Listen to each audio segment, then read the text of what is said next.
Hello दोस्तों, कैसे हैं आप लोग। उम्मीद है कि अच्छे होंगे। आज हम लोग रुद्रा स्मार्ट कोचिंग क्लासेस में आप सभी का स्वागत करते हैं। और आज हम लोग जो है कि हम आपसे बोले थे कि जो शब्द भेद चल रहा है, शब्द भेद के आपका जो क्वेश्चन थे आज हम उसको लेकर के आए हैं। यानी कि यहाँ पे देख सकते हैं सामान्य हिंदी भाई राजवीर सर। अर्थात हम लोग बात करेंगे आज शब्द के, जिसके बारे में मैं आपको पहले ही पढ़ा दिया था कि शब्द भेद के बारे में मैंने आपको बता दिया था। चर्चा क्या किया था मैंने कि जो शब्द होते हैं इसके दो पार्ट होते हैं। क्या पार्ट होते हैं? दो पार्ट। कौन कौन सा? एक आपका सार्थक शब्द था। क्या था? एक सार्थक शब्द थे और दूसरा जो था वो आपका निरर्थक शब्द था।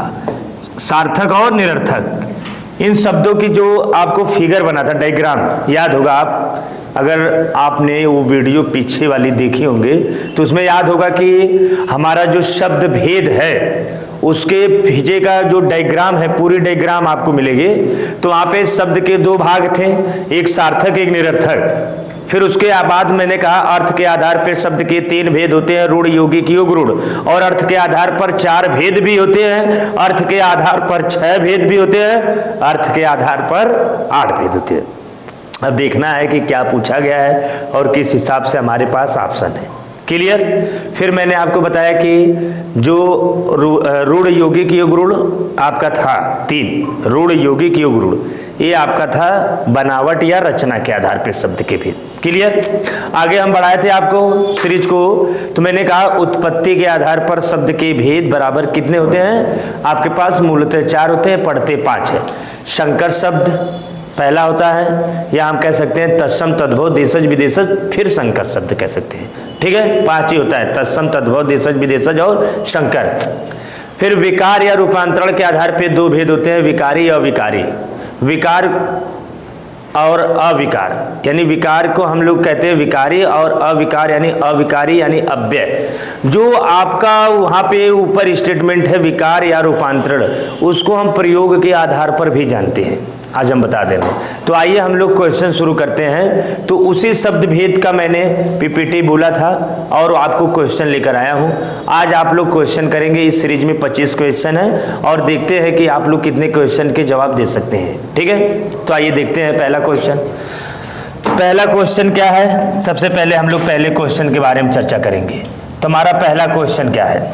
तुम्हारा पहला क्वेश्चन ये कह रहा है, ये आपका फर्स्ट क्वेश्चन है। यहाँ से थोड़ा सा इसको हम सीरीज को मोटा करते हैं। पहला क्वेश्चन कह रहा है कि प्रयोग के आधार पर शब्द के भेद। तो अभी मैंने बताया कि प्रयोग के आधार पर शब्द के कितने भेद होते हैं। तो आपके पास 2 है ऑप्शन में, 4 है, 6 है और कितने हैं? 8 है। अब इतने टाइप के आपको दिख रहे हैं कि 2, 4, 6, 8 में से प्रयोग के आधार पर जो शब्द के भेद होते हैं वो कितने होते हैं।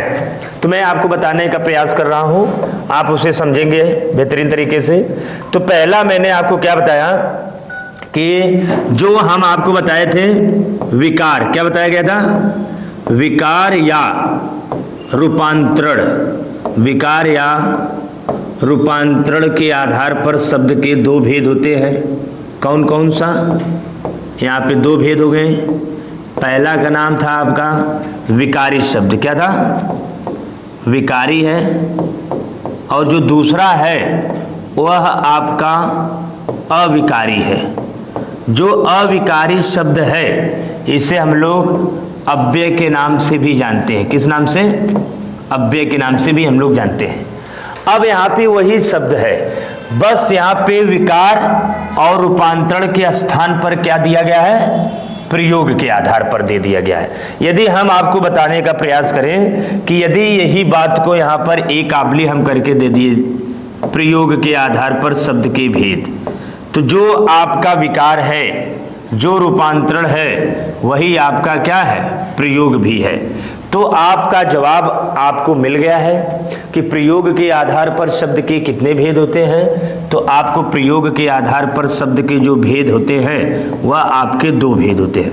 ऑप्शन पहला आपका करेक्ट आंसर है और ये जो B option, C option, D option आपके गलत है। यहाँ पर आपके अर्थ के आधार पर यदि बात किए रहते तो यहाँ पे हम लोग चर्चा कर सकते थे, अर्थात हमारा बी वाला ऑप्शन सही हो गया।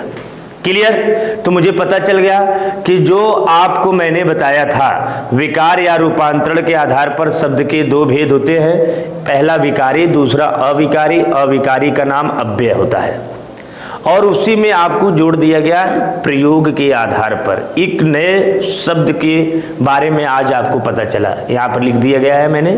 तो आपको पहला क्वेश्चन क्लियर होता है। अब हम लोग दूसरा क्वेश्चन लेते हैं। तो दूसरा क्वेश्चन देखिए, दूसरा क्वेश्चन। तो दूसरा क्वेश्चन क्या है इसको देखेंगे, ठीक है। आइए दूसरे क्वेश्चन को ले चलते हैं। तो दूसरा क्वेश्चन आप देख लीजिए, ये क्वेश्चन नंबर 2 है। दूसरा क्वेश्चन क्या है? दूसरा क्वेश्चन आपका कह रहा है कि, आइए देखते हैं सबसे पहले हम दूसरा क्वेश्चन, दूसरे नंबर पे बात करते हैं, क्वेश्चन नंबर 2 पे।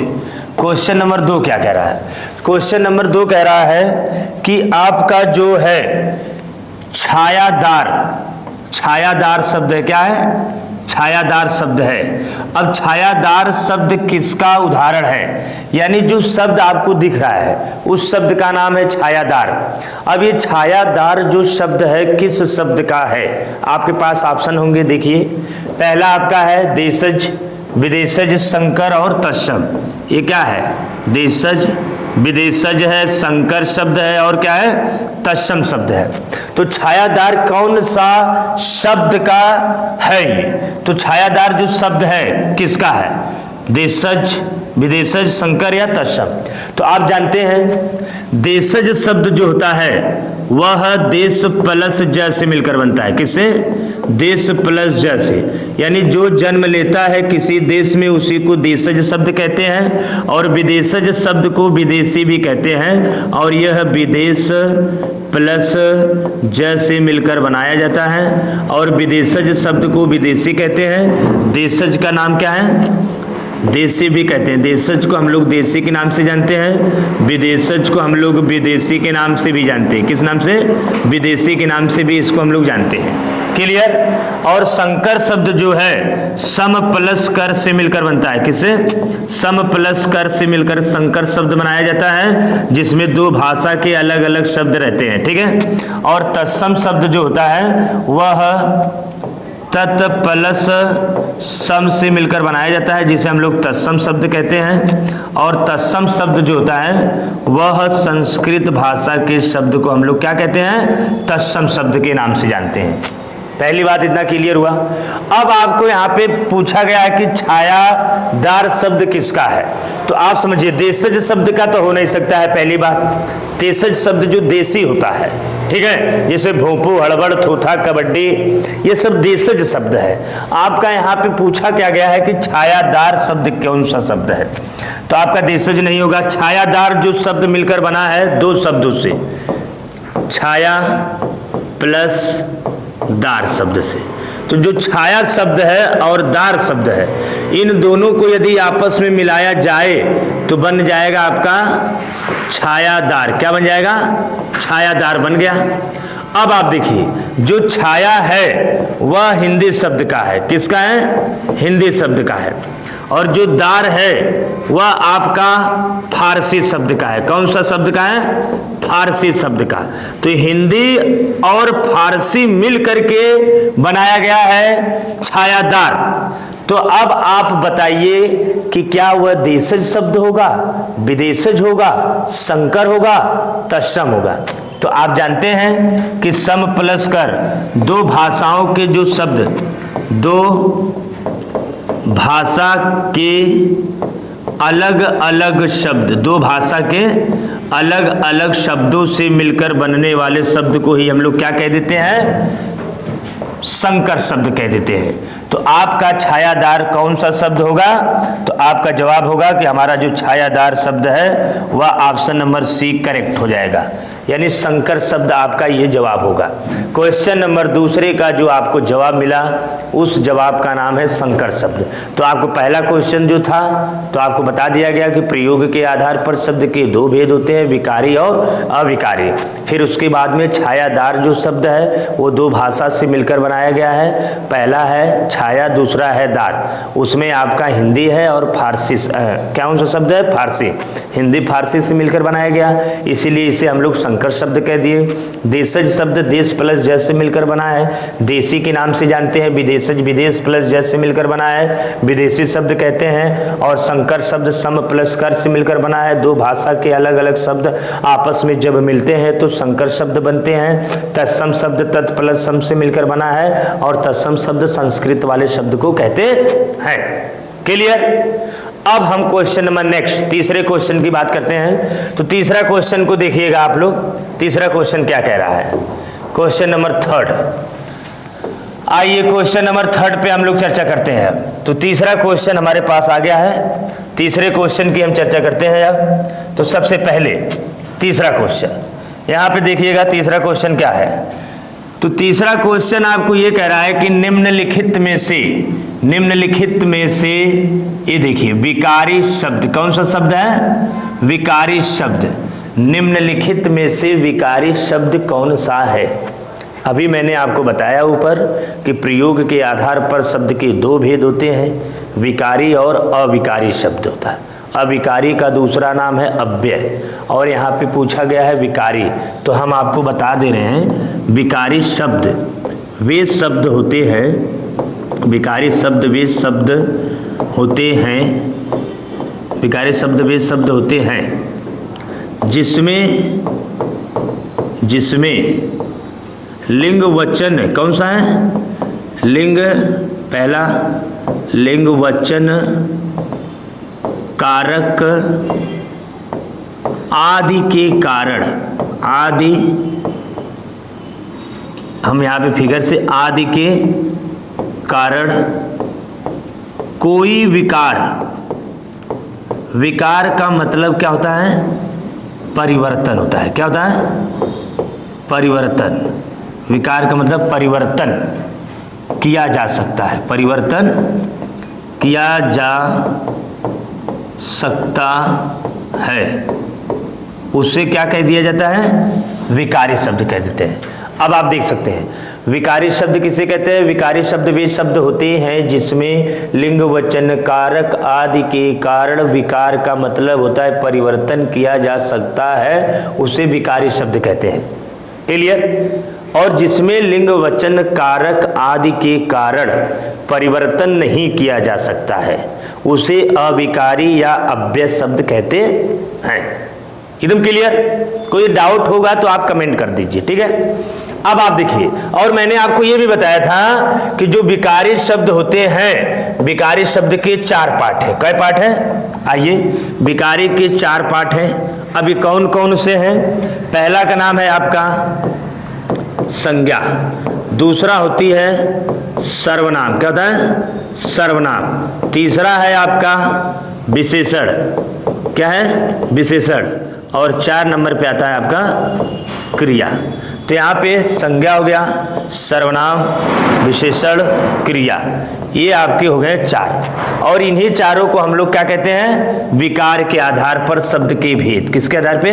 विकार या विकारी शब्द। ये आपके चारों के चारों जो दिख रहे हैं यही आपके विकारी शब्द हो गए। कौन सा हो गए? विकारी शब्द हो गए। और मैंने आपको बताया था कि संज्ञा मतलब जब किसी व्यक्ति वस्तु स्थान के नाम का बोध कराता है तो संज्ञा है। जो संज्ञा के स्थान पे प्रयोग किया जाता है उसे सर्वनाम कहते हैं, और संज्ञा सर्वनाम की विशेषता बताता है तो विशेषण कहलाता है। एक प्रविशेषण होता है जो विशेषण की विशेषता बताता है। और क्रिया जब किसी व्यक्ति वस्तु स्थान के जो है कि क्या है, क्रिया का शाब्दिक अर्थ करना या कराना होता है। जैसे खाना पीना, उठना बैठना, रोना धोना, मारना पीटना इत्यादि क्रिया।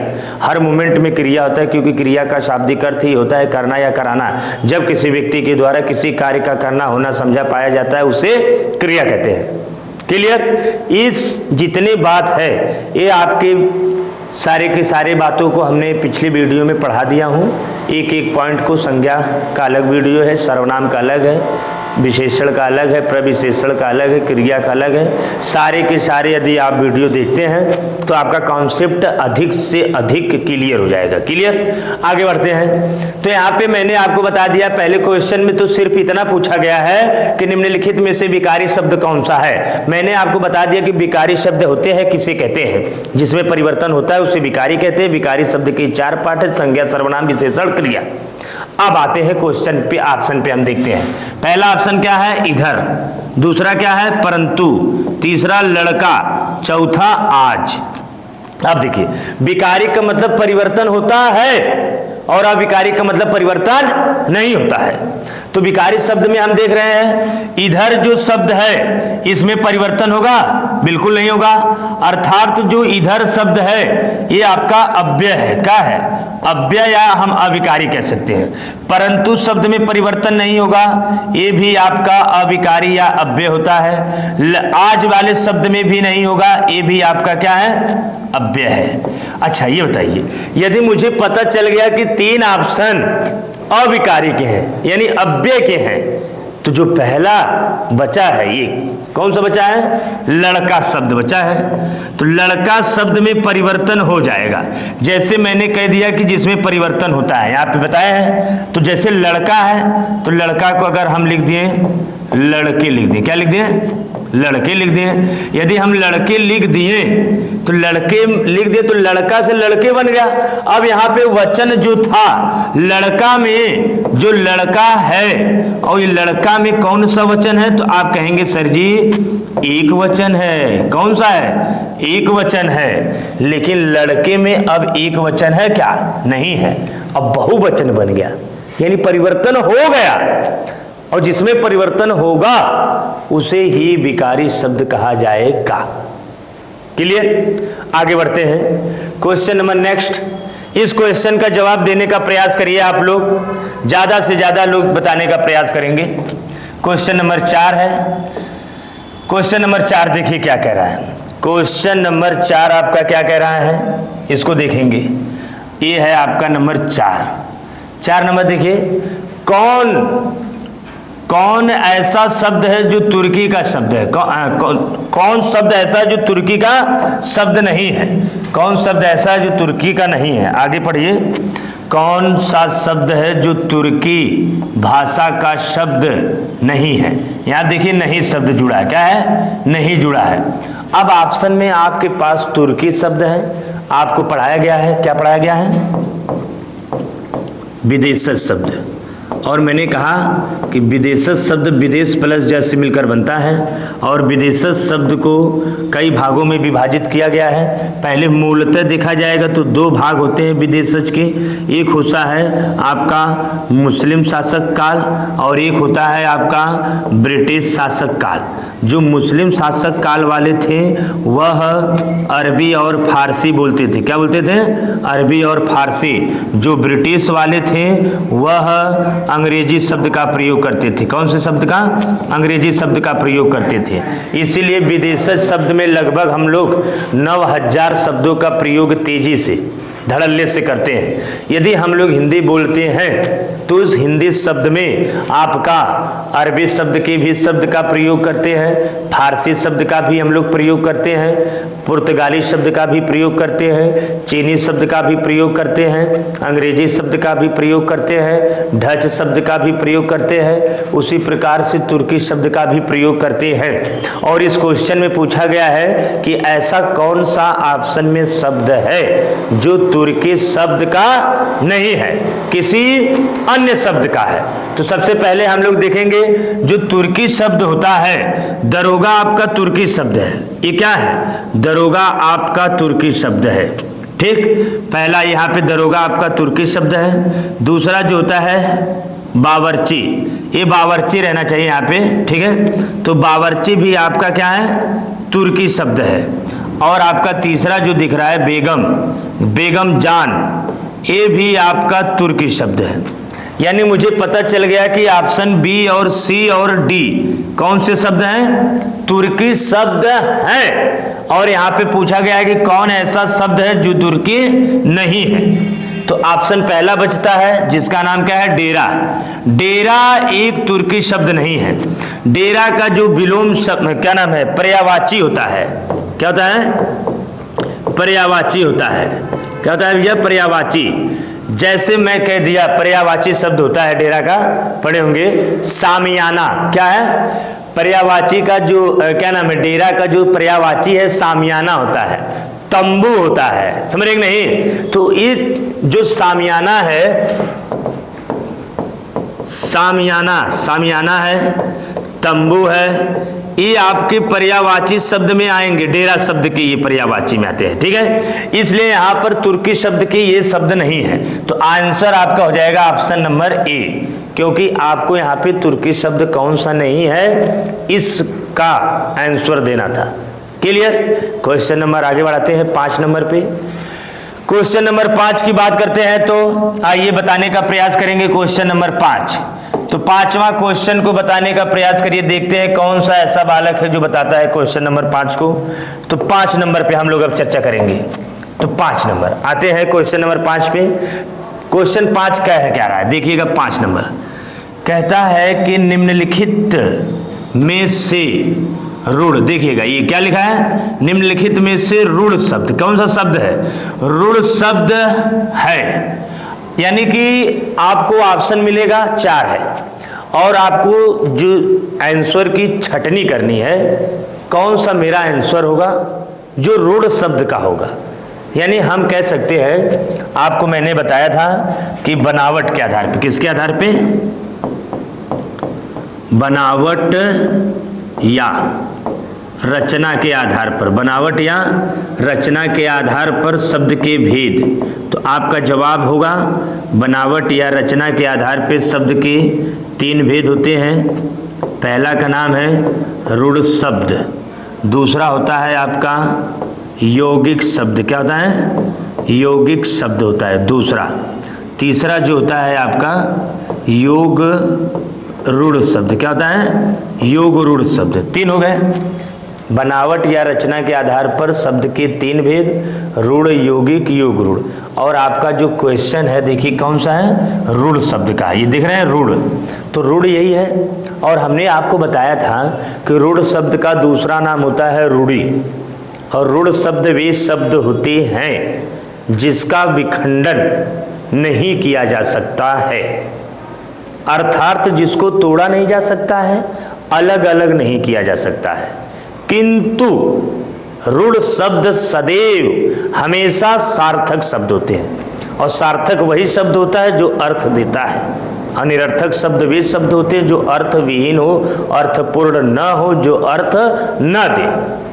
क्लियर? तो अब आप समझ गए कि रूढ़ किसे कहते हैं जिसका विखंडन नहीं किया जाएगा, और यौगिक शब्द वे शब्द होते हैं जिसको विखंडित किया जा सकता है, अर्थात जिसको तोड़ा जा सकता है, जिसको अलग किया जा सकता है। और तीसरा है योग रूढ़। तो योग रूढ़ शब्द वे शब्द होते हैं जो अपना सामान्य अर्थ छोड़ करके कोई विशेष अर्थ देने लगते हैं, उसे हम लोग योग रूढ़ शब्द कहते हैं। क्लियर? अब आपको देखते हैं ऑप्शन पे। पहला ऑप्शन है क्या, जलज। तो जलज जो है शब्द, ये आपका क्या है, योग रूढ़ का शब्द है, योग रूढ़। वहां पे तीसरा पॉइंट, विद्या के लिए आलय अर्थात विद्यालय। तो हम कहते बहुब्रीहि समास का एग्जाम्पल माना जाए, या तत्पुरुष समास का, या आपका अव्ययी भाव समास, द्वंद्व समास, द्विगु समास, कर्मधारय। यानी समास के जितने क्वेश्चन होते हैं, ज़्यादा से ज़्यादा बहुब्रीहि समास के उदाहरण आपके योग रूढ़ के होते हैं। आपका विद्यालय नहीं होगा, पंकज। पंकज यानी पंकधन ज, यानी जो जन्म लेता है कीचड़ में, अर्थात कमल, इसमें भी नहीं है, इसका भी आपका योग रूढ़ है। तो यहाँ पे बचा क्या, कमल। जो कमल शब्द आपको दिख रहा है, ये कमल, ये आपका आंसर हो जाएगा कि कमल शब्द में आपका रुड़ शब्द उपस्थित है, इसलिए आंसर आपका बी हो जाएगा। क्योंकि रुड़ शब्द की हमें छटनी करनी थी कि कौन ऐसा ऑप्शन है जो रुड़ है, तो कमल आपका रुड़ शब्द है। जलज, विद्यालय, पंकज, इन सब में आपका योगरुड़ शब्द है, और जिसका संधि विच्छेद किया जाएगा उसे हम लोग रुड़ भी कहेंगे। जैसे विद्यालय है तो विद्यालय में रुड़ यौगिक शब्द भी हो जाएगा। कैसे पता चलेगा? तो इसका संधि विच्छेद हो जाएगा, विद्याधन आलय, क्या हो जाएगा? विद्याधन आलय। और जिस शब्द को हम लोग देखिए, जिस शब्द का हम कह सकते हैं संधि विच्छेद कर ले, या ऐसे शब्द जिनको हम लोग विखंडित कर दें, तोड़ दें, अलग कर दें, तो विद्यालय को मैंने अलग कर दिया। जलज है तो जलज को भी अलग किया जा सकता है, हैं? जल प्लस ज। और क्या है? पंकज है तो इसको भी अलग किया जा सकता है, पंक प्लस ज, जो जन्म लेता है कीचड़ में। तो यानी तीनों शब्द को हम लोग यहाँ पे तोड़ दिए, और जिसे हम लोग तोड़ देते हैं तो वो यौगिक होता है। जब कोई अर्थ देने लगता है तीसरा तो योगरूढ़ हो जाता है। जैसे यहाँ पे पंक प्लस ज, जो जन्म लेता है कीचड़ में, अर्थात हम लोग उसे क्या कहेंगे? कमल कहेंगे।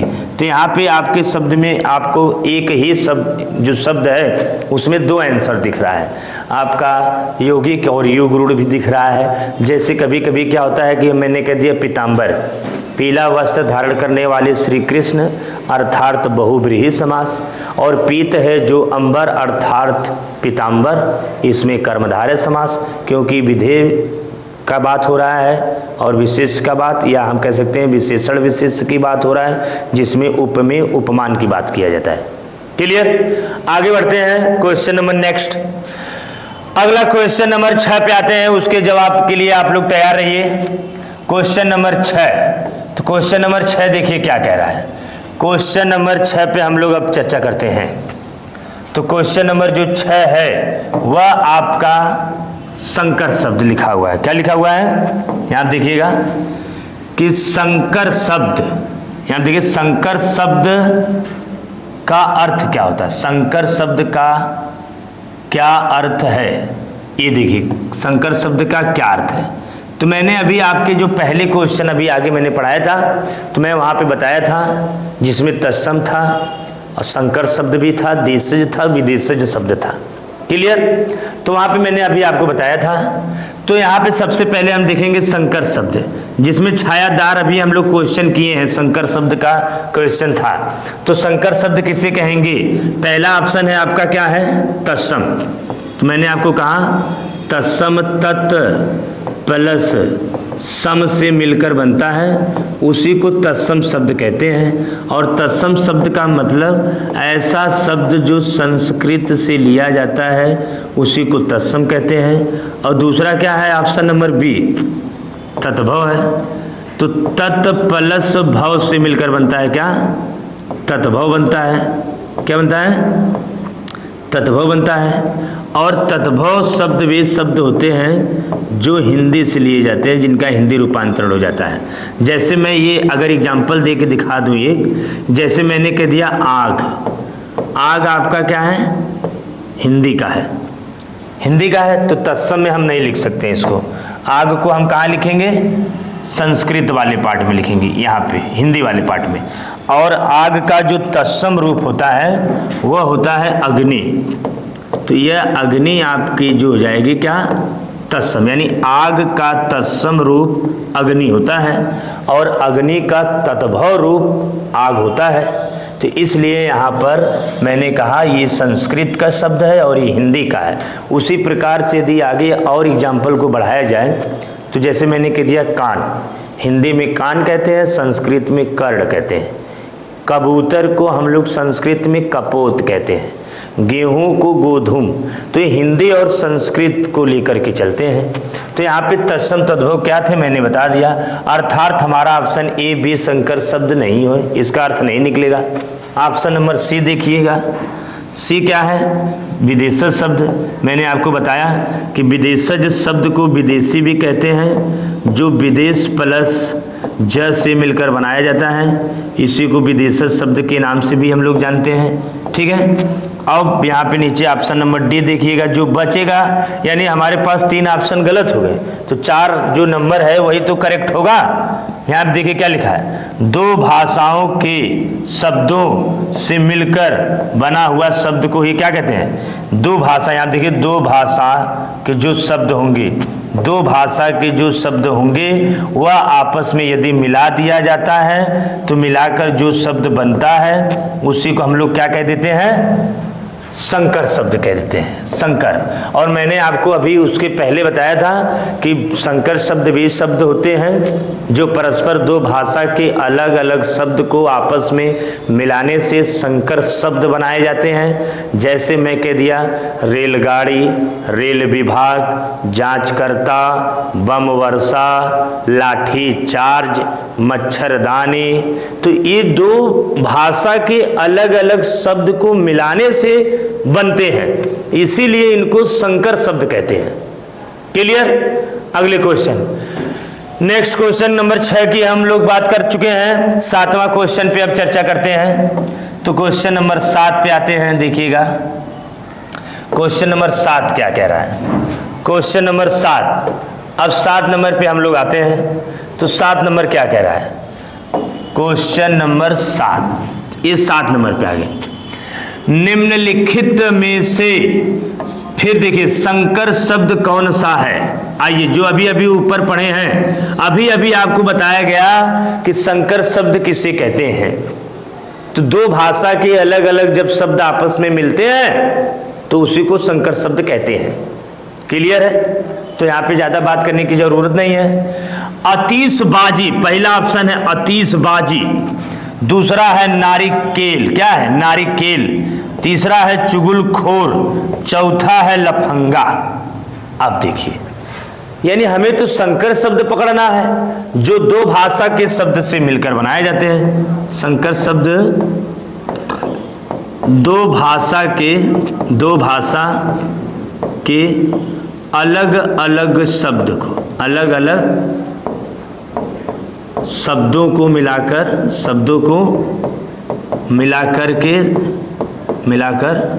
संकर शब्द बनाए जाते हैं। 2 भाषा के अलग अलग यदि शब्द मिलेंगे तो उसी को संकर कहेंगे। आतिशबाजी जो शब्द है वह आपका संकर नहीं शब्द है, विदेशज शब्द के अंतर्गत आता है। और नारिकेल जो है, नारिकेल अभी मैंने बताया कि जो नारियल होता है, क्या होता है नारियल, ये नारियल आपका हिंदी में हम लोग नारियल कहते हैं, अर्थात हम कह सकते हैं नारियल जो है हमारा तद्भव शब्द है। कौन सा शब्द है? तद्भव शब्द है। और जो नारिकेल शब्द आपको दिख रहा है यह हम कह सकते हैं कि तत्सम शब्द है। कौन सा शब्द है? तत्सम शब्द है। तो अब देखिए, यदि हम कह दिए कि तत्सम शब्द, तत्सम है, तत्सम शब्द हो गया, तो हमारे पास जो नारियल है ये आपका नारियल तद्भव हो गया, नारिकेल तत्सम हो गए। अब यहाँ पे आप देखिएगा कि संकर शब्द हमें छांटना है। ऑप्शन आतिशबाजी विदेशज शब्द है। कौन सा है? विदेशज शब्द में ही आएगा। ठीक है, इसलिए हम लोग ना पहला ऑप्शन मार सकते हैं ना दूसरा। और चौथा ऑप्शन भी एक बार नजर डालिएगा, क्या लिखा हुआ है? लफंगा। और लफंगा आप जानते हैं देशज शब्द होता है। क्या होता है? देशज, जिसे हम लोग देसी शब्द के नाम से भी जानते हैं। किस नाम से? देसी शब्द के नाम से जानते हैं। ऑप्शन पहला, दूसरा और चौथा आपका क्या हो गया? गलत हो गया। अब आप देखेंगे कि हमारे पास कौन सा ऑप्शन सही होगा। जब पहला, दूसरा, चौथा गलत हो तो तीसरा ही तो आंसर होगा, है?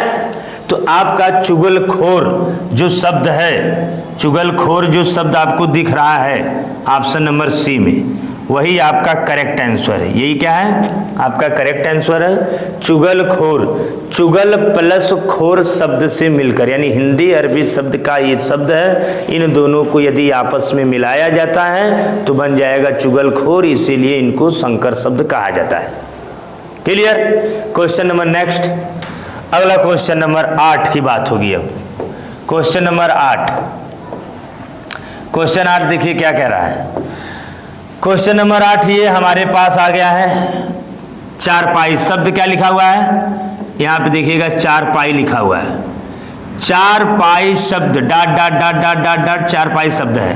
तो अभी अभी हमने आपको रूढ़ यौगिक योग रूढ़ के बारे में बताया था और यहाँ पे तीनों शब्द आपको मिलेंगे।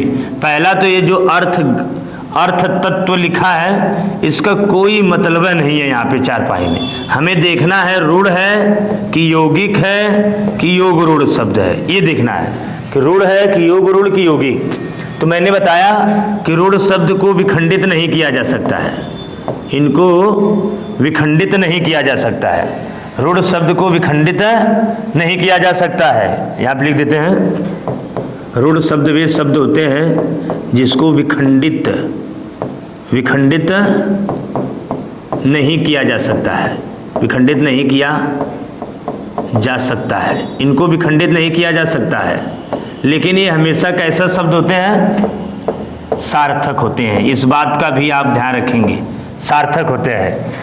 और हमने कहा था कि जो आपका योग रूढ़ शब्द है, योग रूढ़ कोई विशेष अर्थ, अपना सामान्य अर्थ छोड़कर कोई विशेष अर्थ देने लगते हैं, कोई विशेष अर्थ देने लगते हैं, कोई विशेष अर्थ देने लगते हैं। और जब विशेष अर्थ देने लगता है तो उसी को योग रूढ़ कहते हैं। और यौगिक शब्द किसे कहते हैं, ऐसा शब्द जिसे हम क्या कह सकते हैं, विखंडित, क्या कहते हैं, विखंडित।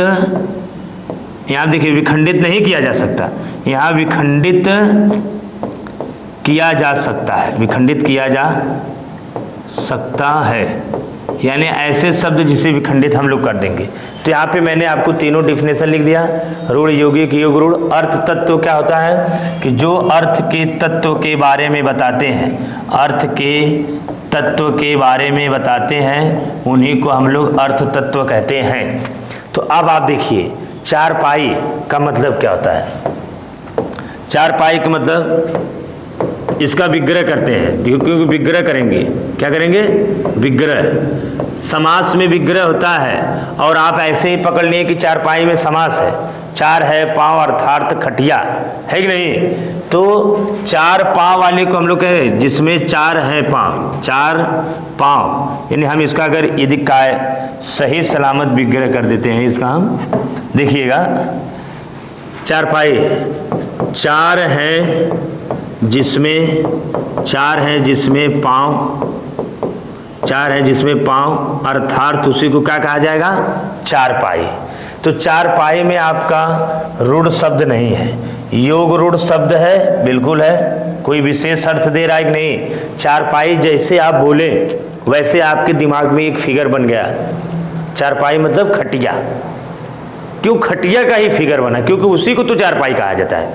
जबकि चारपाई यानी कि चार पांव, चार पांव आपके टेबल में है, बेंच पे है, चेयर या कुर्सी पे जो बैठते हैं उसमें भी चार पांव है। तो हम चारपाई अर्थात टेबल मेज तखत नहीं कहते हैं। क्यों, क्योंकि चारपाई का जो मूल शब्द बना है वो खटिया, तो इसलिए हम चारपाई में क्या मारते हैं, आंसर योग रूढ़ शब्द हो जाएगा। क्लियर। कोई प्रॉब्लम होगा तो आप कमेंट कर सकते हैं, उसका जवाब आपको मिलेगा। अगला क्वेश्चन नंबर 9 पे हम लोग चर्चा करेंगे। अब क्वेश्चन नंबर 9, क्वेश्चन नंबर 9 क्या है ये देखिएगा, आपके सामने क्वेश्चन आ गया है स्क्रीन पर और आप देख सकते हैं। क्वेश्चन नंबर जो 9 है वो क्या कह रहा है, लीची, कौन सा शब्द लिखा हुआ है, लीची। लीची किस भाषा का शब्द है, लीची आप देखिए भाषा का शब्द है, जो लीची है वो किस भाषा का शब्द है। मैंने आपको पढ़ाया था, आप यहाँ पे देखिए 4 ऑप्शन मिलेंगे, उर्दू है पहला, हिंदी है दूसरा, चीनी है और संस्कृत है। तो आप जानते हैं जो लीची होता है, लीची वह चीनी शब्द होता है। कौन सा शब्द होता है, चीनी शब्द। लीची आपका चीनी शब्द है, अर्थात ऑप्शन आपका सी करेक्ट हो जाएगा। उर्दू में लीची हम नहीं कहते हैं, हिंदी में लीची थोड़ी नहीं कहेंगे, संस्कृत में लीची नहीं। लीची जो शब्द है वह आपका चीनी शब्द है। कौन सा शब्द है, चीनी शब्द में आपके क्या है देखिएगा, चीनी शब्द में, चीनी में आपका जैसे लीची हो गया, क्या हो गया, लीची हो गया, चीकू, चीकू जो खाने वाला होता है ना, क्या हो गया, चीकू, लीची, चीकू हो गया। तो ये जो शब्द दिख रहे हैं दोनों, ये आपके चीनी शब्द के हैं, इसलिए लीची, चीकू जो शब्द है, चाय भी चीनी शब्द का है। इन शब्दों को हम लोग चीनी शब्द के अंतर्गत रखते हैं, इसीलिए हम लोग यहाँ पर जो शब्द पूछा गया है क्वेश्चन नंबर 9 का, लीची किस भाषा का शब्द है, तो लीची आपका चीनी भाषा का शब्द है। क्लियर। अगला क्वेश्चन पे चर्चा करते हैं, क्वेश्चन नंबर 10। क्वेश्चन नंबर 10 क्या कह रहा है देखिएगा। क्वेश्चन नंबर 10 पे आते हैं, तो 10 नंबर की क्या बात करते हैं। आइए 10 नंबर पे, क्वेश्चन नंबर ये 10 है आपका, देख सकते हैं बोर्ड पर लिखा हुआ है कि किताब, फिर आ गया वही सवाल, किताब किस भाषा का शब्द है। देखिए सवाल सेम है, मैंने अभी अभी जो अगले क्वेश्चन को बताया वहां पे बस अंतर क्या है, वहां पर पूछा गया था लीची किस शब्द का है, तो लीची किस भाषा का शब्द था, चीनी का। अब यहाँ पे पूछ रहा है किताब किस भाषा का शब्द है। तो आप देखिए ऑप्शन में पहले देख सकते हैं क्या है, फारसी शब्द, तुर्की शब्द, अरबी शब्द और मराठी शब्द। तो मराठी शब्द में हम किताब, मराठी शब्द का जो भाषा है, मराठी, तेलुगु, कन्नड़, मलयालम, उर्दू पढ़े होंगे आप लोग, देखे होंगे, तो उसमें आपका जो किताब है वो आपका फारसी शब्द में भी नहीं रखा गया है, तुर्की शब्द में भी नहीं रखा गया है, मराठी में भी नहीं रखा गया है, रखा कहाँ गया है उसको, अरबी शब्द में रखा गया है। ऑप्शन जो करेक्ट हो रहा है क्वेश्चन नंबर 10 का आंसर, ऑप्शन आपका सी आपका सही है कि जो किताब शब्द है वह अरबी भाषा का शब्द है। इसलिए हमारा जो क्वेश्चन यानी प्रश्न पूछा गया है कि किताब किस भाषा का शब्द है, तो आपका जवाब होगा कि किताब आपका अरबी भाषा का शब्द है। जिस प्रकार से लीची आपका किस भाषा का शब्द था, तो आपका जवाब था चीनी भाषा का। क्लियर। क्वेश्चन नंबर नेक्स्ट की बात करते हैं, अगला क्वेश्चन। अगला क्वेश्चन नंबर 11 पे आते हैं। तो 11 नंबर पे देखिएगा ध्यान से, 11 नंबर पे अब हम लोग आ चुके हैं। देखिएगा 11 नंबर क्या कह रहा है, निम्नलिखित में से कौन सा शब्द विदेशज मूल का नहीं है। कह रहा है कि ऐसा कौन सा शब्द है जो विदेशी मूल का नहीं है। ये देखिएगा नेगेटिव बात यहाँ पे, ऐसा कौन सा शब्द है जो विदेशी मूल का नहीं है, जो विदेशी शब्द है उस मूल का नहीं है, आपको नहीं है बताना है। अब आप देखिए पहला क्या है, कायल, कायल, चाय, मैंने तो बता दिया जो चाय चीनी का है, तंबाकू, विज्ञापन। चारों ऑप्शन पहले देख लीजिए ध्यान से, और ऑप्शन देखने के बाद आप उसका जवाब देने का प्रयास करिए कि क्या आंसर हो सकता है, क्योंकि मैंने आपको शब्द पढ़ा दिया है, शब्द भेद, पार्ट ऑफ स्पीच हम लोग जिसको कहते हैं इंग्लिश में, मैंने उसको पढ़ा दिया है। अब आप इसको बताने का प्रयास करिए कि निम्न में से कौन सा शब्द विदेशी मूल का नहीं है। आप जानते हैं कायल, पहला ऑप्शन क्या है, कायल है, कायल होगा। चाय तो एकदम नहीं होगा, चीनी भाषा का है। तंबाकू भी नहीं होगा। विज्ञापन, विज्ञापन देखिए, विज्ञापन जारी होता है, विज्ञापन जारी किया जाता है, इसलिए आपका आंसर डी हो जाएगा। प्रश्न संख्या 11 का जो जवाब हो रहा है वह ऑप्शन नंबर डी यानी कि विज्ञापन होगा, क्योंकि विज्ञापन आपका विदेशज शब्द से नहीं है, विदेशज का ये मूल शब्द नहीं है, ये इंग्लिश का है। विज्ञापन किसका है, जैसे पास हो गए, फेल हो गए, कोट हो गया, पैंट हो गया, टाई, बेल्ट हो गया, टी शर्ट हो गया, पेंसिल, रजिस्टर हो गया। ये जो शब्द हैं हम तो बोल रहे हैं, आप सुन रहे हैं, आप भी बोल रहे हैं और लोग सुन रहे हैं, लेकिन यह विदेशज शब्द का नहीं है, यह इंग्लिश शब्द का है, इंग्लिश का मूल शब्द है। क्लियर। अंग्रेजी जिसे हम लोग कहते हैं, जिसका लिपि है रोमन लिपि, है कि नहीं। आगे बढ़ाते हैं क्वेश्चन को, प्रश्न संख्या 12 पे आते हैं। अगला क्वेश्चन, नेक्स्ट क्वेश्चन, या हम कह सकते हैं प्रश्न संख्या 12 हमारे पास आ गया है। अब 12 नंबर पे देखिए क्या कह रहा है। 12 नंबर, तो सबसे पहले मैं 12 की बात करता हूं। यहाँ पे 12 नंबर पे है, देख लीजिएगा, प्रश्न संख्या 12 है। अब क्या कह रहा है कि किस वाक्य, देखिएगा, किस वाक्य में कोई विदेशज शब्द नहीं है। लीजिए, फिर वैसा ही सवाल आपको मिल गया जैसे अभी अभी आपने सवाल किया था, क्वेश्चन नंबर यानी प्रश्न संख्या 11। कौन ऐसा शब्द है जो आपका कोई विदेशज शब्द नहीं है। यहां आपका अभी था, वहां पर शब्द क्या था, शब्द था। अब क्या आ गया है, वाक्य की बात हो रही है। किसकी बात हो रही है, वाक्य की। और शब्द जो होता है, हम शब्द किसे कहते हैं, जो वर्णों के व्यवस्थित समूह के, वर्णों के व्यवस्थित समूह को हम लोग क्या कह देते हैं, शब्द। और शब्दों के व्यवस्थित समूह को किसे, शब्दों के व्यवस्थित समूह को हम लोग क्या कह देते हैं, वाक्य कह देते हैं।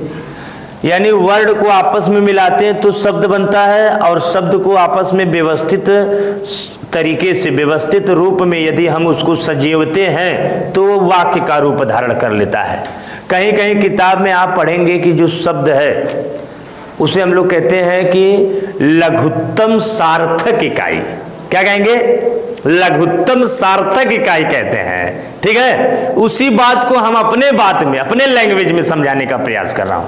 तो लघुत्तम सार्थक इकाई को शब्द कहते हैं, और वाक्य को कहता है कि पूर्णतम इकाई को वाक्य कहते हैं। मैंने दोनों बता दिया बात कि आप यदि सार्थक लघुत्तम इकाई को जानते हैं, पूर्णतम इकाई को जानते हैं, तो आप कहेंगे कि ये वाला तो नया सीख लिया हम, तो दोनों सीखिए, तीनों सीखिए, है कि नहीं। आते हैं, अब बात करते हैं कि किस वाक्य में कोई विदेशज शब्द नहीं है। आप यहाँ पे लिखा हुआ है, 4 ऑप्शन है। पहला ऑप्शन क्या है, घंटा। क्या लिखा है कि घंटा बजा तब तक मैं स्कूल पहुंच चुका था। यानी कह रहा है कि घंटा बजा तब तक हम स्कूल क्या गए थे, पहुंच चुके थे। तो यहाँ पे देखिए कि यहाँ पे ये घंटा बजा, यहीं पे शब्द देख लीजिए कि विदेशज शब्द है ही नहीं। क्लियर। दूसरा ऑप्शन है, कक्षाध्यापक संस्कृत पढ़ा रहे थे। अब देखिए ऑप्शन नंबर बी देख लीजिए, कक्षाध्यापक संस्कृत पढ़ा रहे थे।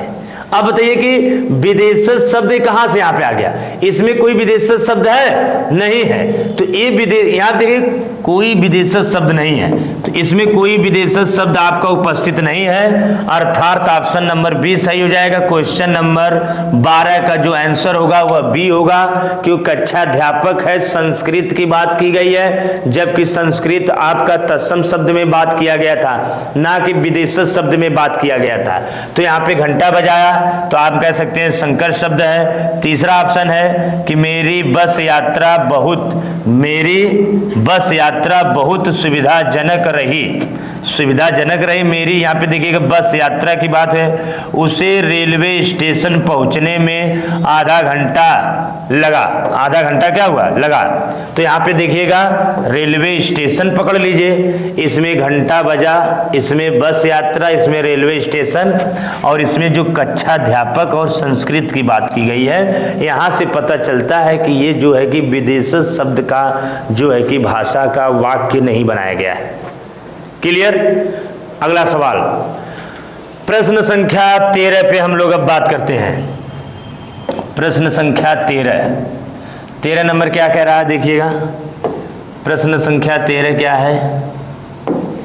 तो आइए 13 नंबर पे हम लोग चर्चा करते हैं। यहाँ पे नंबर 13 हो गया, कौन सा फारसी, देखिएगा फारसी शब्द नहीं है। अब यहाँ पे प्रश्न क्या कह रहा है कि कौन ऐसा शब्द है जो फारसी का नहीं है। अभी मैंने कहा शब्द और वाक्य में क्या अंतर होता है, मैंने अभी बताया कि शब्दों को आपस में मिलाते हैं तो वाक्य बनता है, यदि वर्णों को एक व्यवस्थित क्रम से रखें तो शब्द बनता है। क्लियर। आते हैं अगला पार्ट। तो पहला ऑप्शन क्या है, इस्तीफा। पैमाना, मलीदा। चौथा है, यहाँ देखिए ऊपर नीचे हो गया है, जबकि यहाँ पे होना चाहिए सी और यहाँ पे होना चाहिए डी। कोई दिक्कत नहीं है, आप इसे समझने का प्रयास करिएगा, ठीक है। तो यहाँ पे देखिए मलीदा होगा, पैमाना, तनख्वाह, इस्तीफा। अब आप कमेंट करिए, बताइए कि कौन सा ऐसा आंसर ऑप्शन में होगा। कमेंट करके हमें बताइए। तो आइए हम ही बताते हैं। तो पहला यहाँ पे क्वेश्चन नंबर 13 है, कौन सा शब्द फारसी शब्द नहीं है। तो फारसी शब्द देखिए नीचे से देखते हैं, तनख्वाह मिलती है, और तनख्वाह जो शब्द है ये किसका है, हम लोग उर्दू, अरबी, फारसी शब्द को मिला के बोलते हैं, ठीक है। तो यहाँ पे पता कर लिए। मलीदा नहीं होता है, पैमाना नहीं होता है, यहाँ पे फारसी शब्द नहीं है। तो यहाँ पे देखेंगे इस्तीफा, ये आप देखिए इस्तीफा हम लोग कह सकते हैं कि यह अंग्रेजी शब्द का है, इंग्लिश में नहीं कहते हैं। हमने इस्तीफा दे दिया है, हमने छोड़ दिया है जॉब। तो यहाँ पर जो ये शब्द है इस्तीफा, ये आपका फारसी शब्द का नहीं है। और जबकि हमने यहाँ पे 3 ऑप्शन आपको ऐसे दिखे हैं, ये लीजिए यहाँ से यहाँ तक, ये फारसी फारसी फारसी शब्द के ऑप्शन दिख रहे हैं। तो यहाँ पे ये फारसी हो गए, ये फारसी, ये फारसी। अब यहाँ पर इस्तीफा आपका फारसी नहीं है। मैंने आपको अभी जब तनख्वाह बोला तो मैंने कहा कि उर्दू, अरबी, फारसी आप लोग बोलते हैं, उसमें आप पता करिए कि इसमें कौन सा शब्द हो रहा है। आपने कमेंट किया होगा तो बहुत अच्छी बात है। आगे हम बढ़ाते हैं क्वेश्चन को, जबकि हमारा क्वेश्चन संख्या जो 13 नंबर पे है वहाँ पर फारसी शब्द नहीं है, तो हमारे पास इस्तीफा नहीं है। बाकी 3 हमारे जो है कि फारसी शब्द है, वो इंग्लिश का है। क्वेश्चन नंबर 14 पे, 14 नंबर को बताने का प्रयास करिए आप लोग। प्रश्न संख्या 14 है, 14 का जवाब दीजिएगा। तो 14 नंबर क्या कह रहा है देखिएगा। प्रश्न संख्या 14 नंबर कह रहा है कि जो पंकज है, क्या है, पंकज जलज, पंकज है और जलज है। पंकज जलज आदि किस प्रकार के शब्द हैं, किस प्रकार के शब्द हैं। तो बताइए, पंकज और जलज की चर्चा अभी अभी आपको ऊपर की गई थी, तो किस प्रकार का शब्द है, इसे आप बताने का प्रयास करिए कि पंकज और जलज किस प्रकार का शब्द है। बताइए, मिश्रित शब्द होता है, नहीं। रूढ़ होगा, नहीं। योग रूढ़ होगा, पहले तो यहाँ पे मिश्रित और रूढ़ तो होबे नहीं करेगा। पंकज जलज है, हमने आपको बताया था, अभी मैंने आपको बताया है ऊपर कि पंकज पंक प्लस ज से मिलकर बनता है, अर्थात जो पंक मतलब कीचड़, ज का मतलब जन। पंक मतलब क्या होता है, कीचड़, और ज का मतलब होता है जन्म लेने वाला, अर्थात कीचड़ में जन्म लेने वाले को हम लोग क्या कह देते हैं, कमल कह देते हैं, कमल। तो यहाँ पे हम तो पहले देख लिए कि पंक प्लस ज का हम लोग विग्रह कर दिए, विखंडन कर दिए, यानी कि हम तोड़ दिए। और जिसे तोड़ देंगे वो क्या होगा, रूढ़ को हम तो तोड़ नहीं सकते हैं, यौगिक को हम लोग तोड़ सकते हैं। और योग रूढ़ शब्द विशेष अर्थ देने लगता है। जैसे यहाँ पे हम अगर कह देता योग रूढ़ शब्द है, और योग रूढ़ शब्द में ये कह देता आपका, क्या कह देता, लंबोदर। अब लंबोदर शब्द है, इसमें आपका क्या है, योग रूढ़ है। हम कह देते दशानन, दशानन जो शब्द है इसमें आपका योग रूढ़ शब्द है। हम कह देते शूलपाणी, क्या कह देते, शूलपाणी, त्रिशूल धारण करने वाले शंकर जी हो गए। लंबा है उधर गणेश जी हो गए, 10 मुख वाले रावण हो गए। तो यहाँ पे हम कह सकते हैं कि जब कोई विशेष अर्थ देता है तो उसे हम लोग योग रूढ़ कहते हैं, और जिसे विखंडन नहीं कर सकते हैं वह रूढ़ होता है, और जिसे विखंडन कर देते हैं वह आपका यौगिक होता है। क्लियर, आगे बढ़ाते हैं। आइए अगले क्वेश्चन की बात करते हैं। Question number next, question number 15 पे अब हम लोग बात करते हैं। प्रश्न संख्या 15, अब आपके सामने प्रश्न संख्या 15 आ गई है। अब आप देखिए कि प्रश्न जो 15 है वह कहना क्या चाहता है। क्वेश्चन नंबर 15 की बात होगी। अब तो पहला है, तो यहां पे निम्न में से कौन सा शब्द देशज शब्द है। लीजिए, मैंने आपको बार बार बताया कि देशज शब्द को ही देसी कहते हैं। क्या कहते हैं? और देसी कहते हैं। और मैंने आपको बताया कि देशज शब्द देश प्लस ज से मिलकर बनाया गया है, उसी को हम लोग क्या कहते हैं? देशज शब्द कहते हैं। और जो आपका यहाँ पे पूछा गया है कि निम्न में से कौन सा शब्द देशज है, तो मैंने आपको कितनी बार बताया है कि भोपू, हड़बड़, थूथा, कबड्डी, मनई, मन से धू, ये जो शब्द आपको आगे वाले शब्द है ये आपके क्या है? संकर शब्द है। क्लियर? अब आप देखिएगा, सॉरी, देशज शब्द है, देसी। ठीक है, आगे बढ़ते हैं। तो यहाँ पे हमें देशज को ही बताना है। तो सिंपल में देखेंगे हम, खिड़की शब्द है, आग है, फूल है, बच्चा है। अब इसमें जो देशज है बताइए क्या है? आपका जवाब क्या होना चाहिए? आग है, तो आप जानते हैं आग आपका तद्भव शब्द होता है। कौन सा होता है? तद्भव शब्द होते हैं। और हमने आग का तत्सम शब्द क्या बताया था? अग्नि होता है। क्या होता है? अग्नि होता है। अब यहाँ पे देशज शब्द आपका क्या हो जाएगा?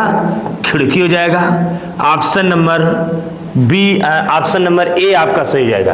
प्रश्न संख्या जो 15 है उसका जवाब आपका पहला होगा, ऑप्शन ए होगा, क्योंकि जो खिड़की शब्द है यह आपका देशज शब्द है। कौन सा शब्द है? देशज।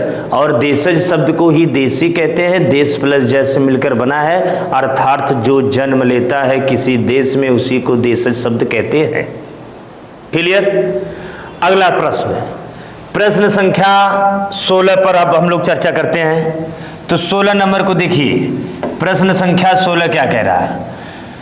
यहाँ पर आ गए हम लोग 16 नंबर पे, और 16 नंबर का जवाब देने का प्रयास करिए मित्रों। ज्यादा से ज्यादा हमारे वीडियो को आप लोग शेयर और सब्सक्राइब चैनल को करते रहिए, ताकि हमारा जो है कि चैनल ग्रोथ करे, आप लोगों को आशीर्वाद मिले। ठीक है, तो आइए हम लोग बात करते हैं प्रश्न संख्या 16 पर। निम्न में से विदेशज, क्या बोला गया? विदेशज शब्द कौन सा है? लीजिए, अभी मैंने कहा कि विदेशज शब्द को विदेशी के नाम से भी जानते हैं। किस नाम से?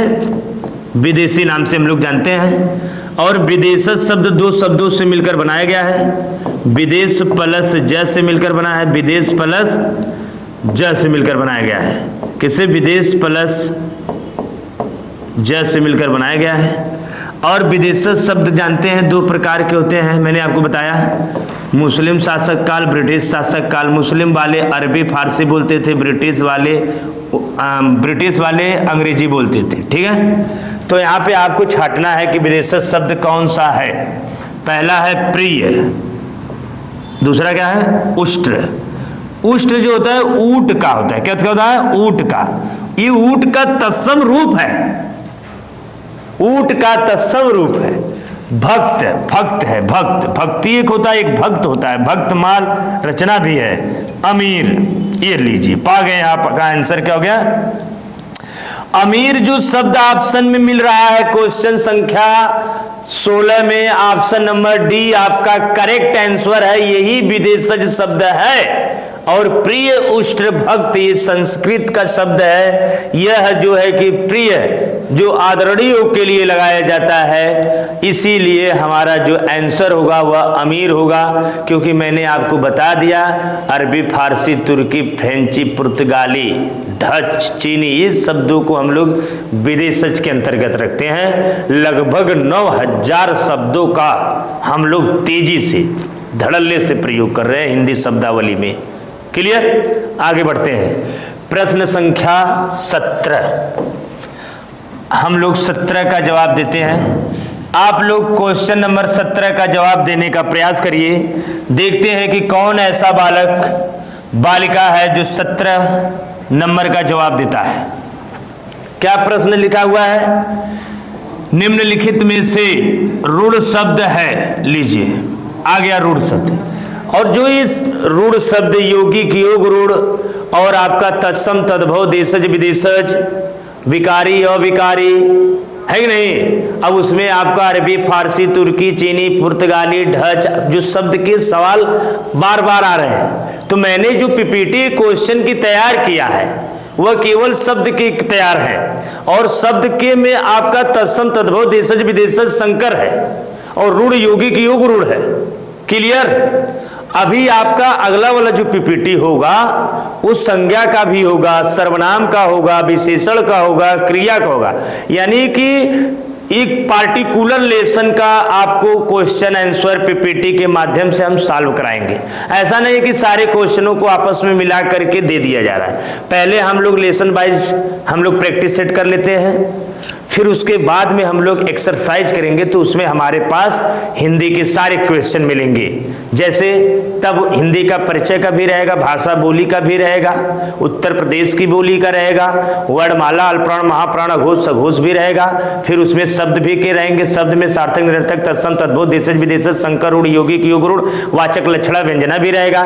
फिर उसी में संज्ञा, सर्वनाम, विशेषण, प्रविशेषण, लिंग, वचन, कारक, वाच्य, निपात, अनेकार्थी, समनार्थी, लोकोक्तियां, मुहावरा, पर्यायवाची का भी सवाल रहेगा। उसी में संज्ञा, सर्वनाम, उसी में जो है कि आपका फिर आ जाएगा संधि, समास, रस, छंद, अलंकार, फिर साहित्य, भक्ति काल, रीति काल, आधुनिक काल है, आदि काल है, सारी की चर्चाएं प्रैक्टिस सेट में किया जाएगा। अभी तो आपको लेसन वाइज हमने आपको प्रैक्टिस करा रहे हैं, ठीक है, क्योंकि मैं आपको बार बार दिख रहा होगा कि वही क्वेश्चन आ रहा है, तो आपके जो सवाल हैं इस शब्द के भेद जो है उससे बना रहे हैं। क्लियर। आगे आते हैं सवाल नंबर 17 पे कह रहा है निम्नलिखित में से रूढ़ शब्द है। कौन सा रूढ़ है? नाक, दूसरा है दूध वाला, वाह क्या बात है, दूध वाला, लंबोदर, घुड़सवार। देखिए सवाल पूछा गया था घुड़सवार में कौन सा समास है, तो जो घुड़सवार है इसमें पहले तो तत्पुरुष समास है। कौन सा? तत्पुरुष समास है। अब तत्पुरुष समास में कौन सा समास है? तो घोड़े पर सवार, पर आ गया, तो में और पर कौन से कारक में आता है? तो आपका जवाब होगा सर, अधिकरण, अधिकरण में पर आता है। ये आपके समास के सवाल थे, हमने वहां पहुंचा दिया, ठीक है। तो घुड़सवार में समास पहले तो तत्पुरुष समास है, और तत्पुरुष समास के 6 उपभेद होते हैं। अब उसमें 6 में कौन सा भेद का है? तो हम अगर देखिए संधि में विच्छेद होता है, समास में विग्रह होता है, और घुड़सवार का जब आप विग्रह करेंगे, घुड़सवार है, घोड़े पर सवार, तो यहाँ पे पर आ गया। और में पर कौन से कारक विभक्ति चिन्ह में आता है? तो अधिकरण में आता है। किस में आता है? अधिकरण में पर, इसलिए यहाँ पर अधिकरण हो जाएगा।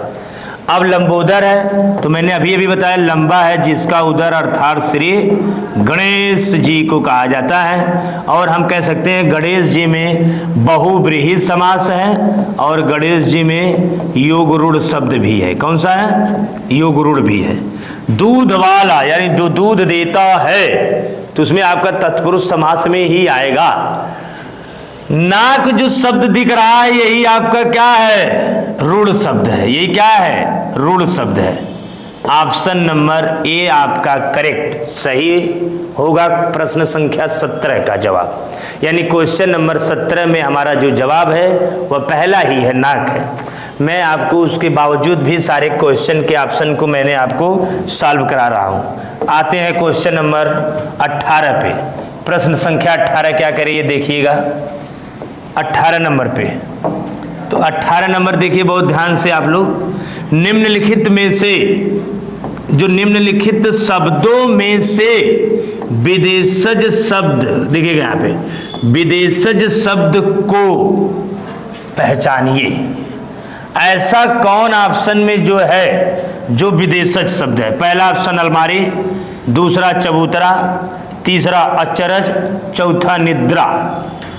तो आपका जो विदेशज शब्द को हमें पहचानना है, तो हमारे पास पहला ऑप्शन ही करेक्ट है। देख लीजिएगा, पहला ऑप्शन हमने पढ़ लिया था पहले ही। अलमारी शब्द जो हमने आपको बताया कि पहला अलमारी है, दूसरा चबूतरा है, तीसरा अचरज, चौथा निद्रा। तो अलमारी आपका विदेशज शब्द है। यदि आपने विदेशज शब्द को पढ़ा है और विदेशज शब्द में अरबी, फारसी, तुर्की, पुर्तगाली, फ्रेंच, डच और अंग्रेजी शब्दों को पढ़ा है, तो आपको पता चल जाएगा कि जो अलमारी शब्द है वही विदेशज शब्द है। क्लियर। प्रश्न संख्या हम लोग आगे बढ़ाते हैं, 19 नंबर पे आते हैं।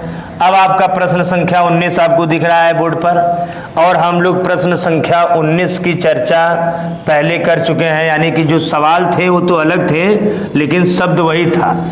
शब्द आपको मिला होगा कि खिड़की। खिड़की किस प्रकार का शब्द है, लीजिए देखिएगा, खिड़की किस प्रकार का शब्द है। इसके पहले भी शब्द आए थे, क्या है कि खिड़की ऑप्शन में था और जो ऑप्शन में है वो आपके पास क्वेश्चन में थे, बस इतना ही अंतर है। आया था, ध्यान रखिए, आपके जो माइंड है उसको रिपीट करिए पीछे तो आपको पता चल जाएगा। तो आइए, खिड़की किस प्रकार का शब्द है, तो देशज शब्द है। पहला ऑप्शन ही करेक्ट आपका है। इसमें संकर शब्द तो हो नहीं सकता है, तद्भव हो नहीं सकता है, विदेशज हो नहीं सकता है। मैंने संकर शब्द को बता दिया है कि सम प्लस कर से मिलकर बनता है, तद्भव तत् प्लस भव से मिलकर बनता है, विदेशज को विदेशी कहते हैं, विदेश प्लस ज से मिलकर बनता है। इन शब्दों को हम इतनी बेहतरीन तरीके से आपको लिख करके समझा दिए हैं, इसलिए अब हम लिख नहीं रहे। आपको अभी अभी ऊपर कई क्वेश्चन में मैंने लिख लिख करके आपको दिखाया कि जो आपका संकर शब्द है सम प्लस कर से मिलकर बना है, और हमने एग्जाम्पल भी बताए, विदेशज शब्द का भी बताया और तद्भव का भी। तो आपका खिड़की कौन सा शब्द है, देशज शब्द है। क्लियर। प्रश्न संख्या 20 पर चलते हैं, आते हैं 20 नंबर पे बात करते हैं, और 20 नंबर का बताने का प्रयास करेंगे। आप लोग ज़्यादा से ज़्यादा लोग बताएं। आइए 20 नंबर, यहाँ पे 20 नंबर में क्या लिखा हुआ है, लालटेन शब्द दिया है। लालटेन शब्द है, तो ये जो लालटेन शब्द निम्न वर्गों में से किस वर्ग में, देखिए किस वर्ग में आता है। जो लालटेन शब्द है ये किस वर्ग में आएगा। वर्ग का मतलब जो ऑप्शन दिए हैं आपके पास, 4 ऑप्शन है, A B C D, उन ऑप्शन चारों में से जो लालटेन शब्द है वह किस वर्ग में आएगा, यही आपका जवाब देना है। तो पहला क्या है, लालटेन तद्भव होता है, नहीं होता है, तत्सम होता है, नहीं होता है। पहला दूसरा ऑप्शन गलत हो गया। अब आप देखिए, विदेशज होता है कि देशज होता है, दो ही ऑप्शन में से आपको जवाब देना है। तो बताइए दोनों में से कौन सा सही होगा, बताने का प्रयास करिए। तो जो लालटेन है यह आपका विदेशज शब्द है। कौन सा है, विदेशज शब्द है। ऑप्शन नंबर सी करेक्ट हो जाएगा। अब अगर लमटेन रहता, लमटेन, तो ये लमटेन जो है आपका देशी शब्द है, यानी कि देशज शब्द का रूप धारण कर लेता है। और ये था जो विदेशज शब्द से लमटेन बना, लैंटर्न बना, तो इसलिए जो मूल है विदेशज शब्द उसी से बनाया जाता है। जैसे विदेशज शब्द है, यहाँ पे दिखा दे रहे हैं, जैसे विदेशज शब्द में आइन आता है। क्या आता है, आइन। आइन से ही आईना बनाया गया है। क्या बनाया गया है, आईना। विदेशज शब्द में ही आता है ग्लास। ग्लास शब्द से ही बनाया गया है क्या, गिलास। ठीक है। विदेशज शब्द में दुका आता है, दुका से दुकान। विदेशज शब्द में कमीन से कमीना। तो बाटल विदेशज शब्द का ही बाटल है, बाटल से बना दिया गया बोतल। तो आप देख रहे हैं कि ये विदेशज शब्द के ही हैं जो रूप धारण करके अलग अलग शब्दों में हम लोग प्रयोग कर रहे हैं। तो यहाँ पे आपका आंसर हो जाएगा 20 का सी ऑप्शन। अब हम लोग प्रश्न संख्या 21 पे आते हैं, और 21 का उम्मीद करते हैं कि आप जवाब दे सकते हैं। आइए प्रश्न संख्या 21 पे हम लोग बात करेंगे। अब 21 नंबर क्या कह रहा है, देखिएगा यहाँ पे 21 नंबर कह रहा है कि अर्थ के आधार पर, देखिएगा अर्थ के आधार पर शब्द के कितने प्रकार हैं, शब्द के कितने प्रकार हैं, यानी अर्थ के आधार पर शब्द के भेद। तो मैंने आपको बताया कि अर्थ के आधार पर हम आपको जो पढ़ाए थे उसमें अर्थ के आधार पर शब्द के 3 भेद बताए थे। क्या भेद बताए थे, 3 भेद। तीन भेद कौन कौन? एक वाचक है, दूसरा है लक्षणा, तीसरा है व्यंजक या व्यंजना। वाचक को अभिधा कहते हैं, लक्षणा को लाक्षणिक, व्यंजक को व्यंजना। और यहाँ पर अर्थ के आधार पर शब्द के चार पार्ट भी होते हैं। उसमें आपका अनेकार्थी शब्द आता है। कौन सा आता है? अनेकार्थी शब्द भी आते हैं, समानार्थी शब्द भी आता है। कौन सा? समानार्थी शब्द भी आता है, पर्यायवाची भी आता है। क्या आता है? पर्यायवाची भी आता है। वाक्यांश के लिए एक शब्द भी आते हैं, या हम कह सकते हैं भिन्नार्थक शब्द भी आता है। क्या आता है? भिन्नार्थक शब्द भी आते हैं। तो चार हो गए। यहाँ पे हम आपको पहले ही बताया था कि अर्थ के आधार पर कहीं कहीं शब्द के 6 भेद है, अर्थ के आधार पर कहीं कहीं शब्द के कई भेद होते हैं? 8 भेद होते हैं। लेकिन यहाँ पे पूछा गया है कि अर्थ के आधार पर शब्द के भेद क्या होते हैं। तो अर्थ के आधार पे ये मूलतः भेद होता है, और ये कुल होता है। ये आपका जो है कि उत्पत्ति पे होता है या प्रयोग पे कर सकते हैं। देखिएगा, जो अलग अलग दिख रहा है इसको भी बारे में समझने का प्रयास करिए। जो अलग अलग आपको दिख रहे हैं 3, 4, 6, 8, इसको भी समझने का प्रयास करिए मित्र, नहीं तो आप कंफ्यूज हो जाएंगे। 3 जो है अर्थ के आधार पर मूलतः है भेद। जो 4 होते हैं वो अर्थ के आधार पे ही होते हैं, और जो 6 होते हैं वो प्रयोग के आधार पर होते हैं, और अर्थ का कुल संख्या 8 होता है। तो आपका जवाब यहां पर इस प्रश्न में ऑप्शन नंबर बी सही हो जाएगा। कौन सा हो जाएगा? ऑप्शन नंबर बी, यानी कि आपके पास संख्या 4 दिख रही है, यही आपका जवाब होगा। क्लियर? क्वेश्चन नंबर 21 को समझने का प्रयास करिए कि 3, 4, 6, 8 दिखेंगे, लेकिन आपको पूछा क्या गया है? मूलतः नाम लिया गया है? नहीं लिया गया है। प्रयोग का नाम लिया गया है? नहीं लिया गया है। कुल नाम लिया गया है? नहीं लिया गया है। अर्थ पूछा गया है, इसलिए हमारा जवाब 4 होगा। क्लियर? अगला प्रश्न संख्या नंबर 22 की अब हम लोग बात करते हैं। क्वेश्चन नंबर 22 पे आते हैं। नेक्स्ट क्वेश्चन है 22 नंबर, और 22 नंबर क्या कह रहा है बताने का प्रयास करेंगे।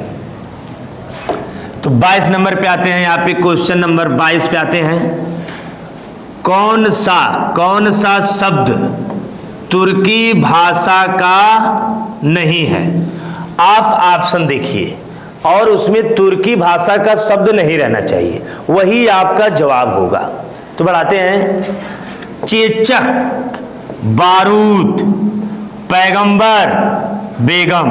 तो मैं अभी तुर्की भाषा के शब्द में हमने आगे बताया था कि जो बेगम शब्द है प्रश्न संख्या 22 के पहले भी आया था आपका बेगम, और वहां पे मैंने कहा था ये तुर्की शब्द का है। क्लियर?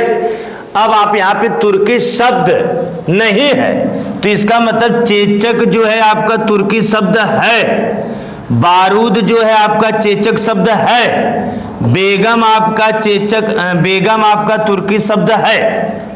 बच क्या जाता है? पैगंबर। यह पैगंबर आपका तुर्की शब्द नहीं है मित्र, इसलिए ऑप्शन नंबर आपका करेक्ट सी हो जाएगा, यानी पैगंबर आपका तुर्की शब्द नहीं है। प्रश्न संख्या 22 का जो जवाब है आपका सी है। क्लियर? अगला सवाल, नेक्स्ट क्वेश्चन, यानी प्रश्न संख्या 23 की अब हम लोग बात करते हैं। 23 नंबर क्या कह रहा है इसको भी देखने का प्रयास करिए। तो प्रश्न संख्या 23 पे आते हैं 23 नंबर। 23 नंबर पे आ गए हैं हम लोग इस सीरीज को आगे बढ़ाते हुए। कह रहा है कि जिन शब्दों की उत्पत्ति का पता नहीं चलता है उन्हें हम लोग क्या कहते हैं? देखिएगा, यानी जिन शब्दों की उत्पत्ति का पता नहीं चलता है उन्हें क्या कहा जाता है? ये आपके प्रश्न हो गए कि जिन शब्दों की उत्पत्ति का पता न चले कहाँ से इसकी उत्पत्ति हुई है, उन्हें आप क्या कहते हैं? देशज शब्द कहेंगे, विदेशज कहेंगे, तत्सम कहेंगे तद्भव। देखिए तत्सम तद्भव तो आपको पता चली गया कि ये आपका तत्सम मतलब संस्कृत वाला, तद्भव मतलब हिंदी वाला, विदेशज मतलब जो विदेश से अरबी फारसी तुर्की का। यानी ये ऑप्शन नंबर यहाँ 3 तक जो दिख रहा है ये तीनों आपके गलत मिल गए। तो आंसर आपका क्या दिख रहा है? देशज शब्द।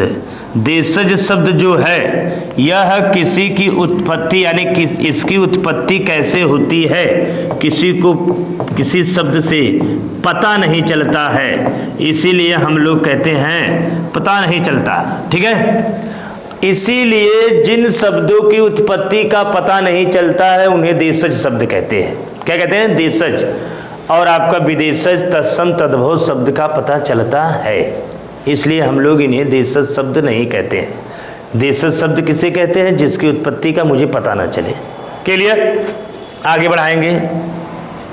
प्रश्न संख्या हम लोग अब बात करेंगे 24 पे। तो 24 नंबर क्या कह रहा है इसे भी आप देखने का प्रयास करिए। तो 24 नंबर पे आते हैं, पढ़िएगा 24 क्वेश्चन नंबर यहाँ देखिए 24 पे आ गए हैं।